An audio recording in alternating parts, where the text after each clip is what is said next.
Hey everybody, Peyton back again with Kung Fu Lifestyle. Got a list here all about fitness. I just want to get into that a little bit and tell you about the topics that I'm planning to get into with you guys. I'll probably spend a couple minutes going in depth on each of these topics. Some of them are pretty much just as simple as mentioning them. Anyways, I'll start off listing off what I've got for the whole fitness adventure. So first thing, and I think this is the most important, is intermittent fasting. The reason why I believe intermittent fasting is probably hands down the best start to any fitness approach is two things, actually. First off, cell apoptosis and the squeezing of toxins out of the cells only happens 12 hours after the digestive tract shuts down, and it goes in 2-hour cycles. For women, this is actually decreased by 2 hours. They go into cell apoptosis after 10 hours of not having anything stimulating their digestive tract. So 14 hours, no sugars, no calories for women, and 16 hours, no sugars, no calories for men. I've even heard that 50 milligrams of caffeine during the time frame of the 16-hour or 14-hour cycle will spike the insulin, and spiking the insulin is the key factor that will stop the cell apoptosis. There you go. That's basically the whole intermittent fasting spiel that I would have had planned anyways. Got it done in a minute. Fantastic. High intensity interval training. I've got a 4.5 to 6 minute workout. It's just 3 exercises that you do 30 seconds each exercise 3 times in a row. So 3 sets of 30 seconds each 3 times in a row, no breaks. Utilizes something called the afterburn effect, which will enable your body to burn calories for up to 4 hours after you stop exercising. Only takes 4.5 minutes to achieve that effect. Fantastic. I have a very easy way for you to begin and train yourself up to it. I even have variations in case you have knee or back problems. So definitely a good one to learn there. Eating 30 to 60 minutes after strenuous activity. Your body craves nutrients a lot more after strenuous activity, but not immediately after. Once you've cooled down, about 30 minutes after you've exhausted yourself physically, that's the ideal time to start restoring the body's nutrients. And the 3 important times for water, apparently a lot of people don't know this. So first, upon waking up. The second most important time to drink water is 15 minutes before every meal.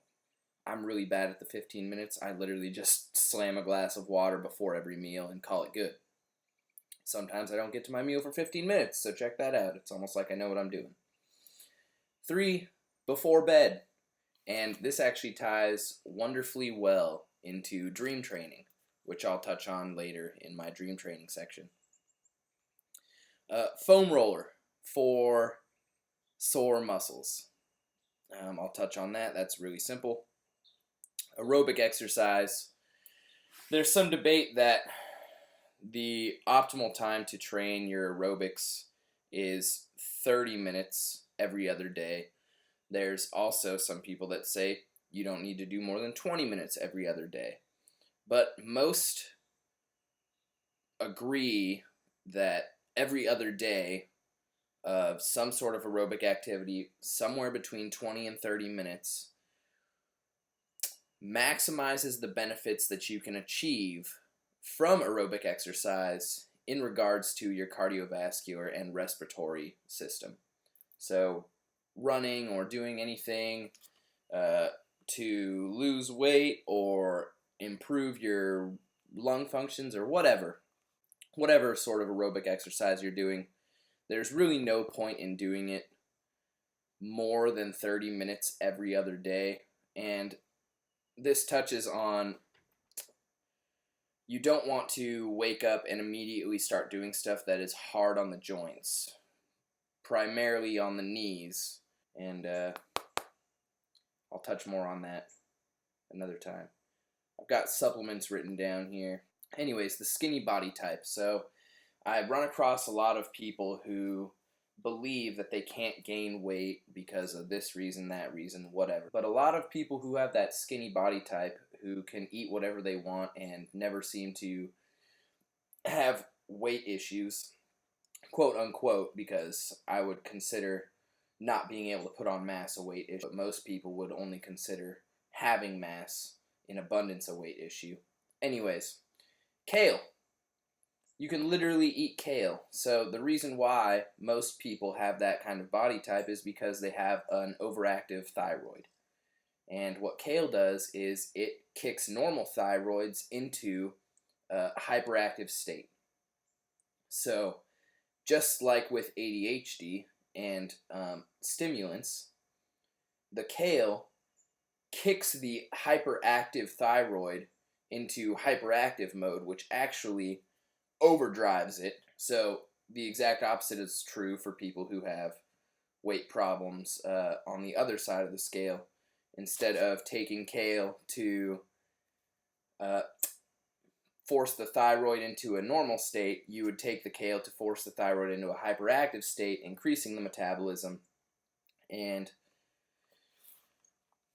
there you go. So that was literally just the fitness section of everything that I'm planning to cover, minus a few things for martial artists, which would be stretching, bone conditioning, isometric stretching, and an interesting one for most of us, I believe, peripheral blood flow.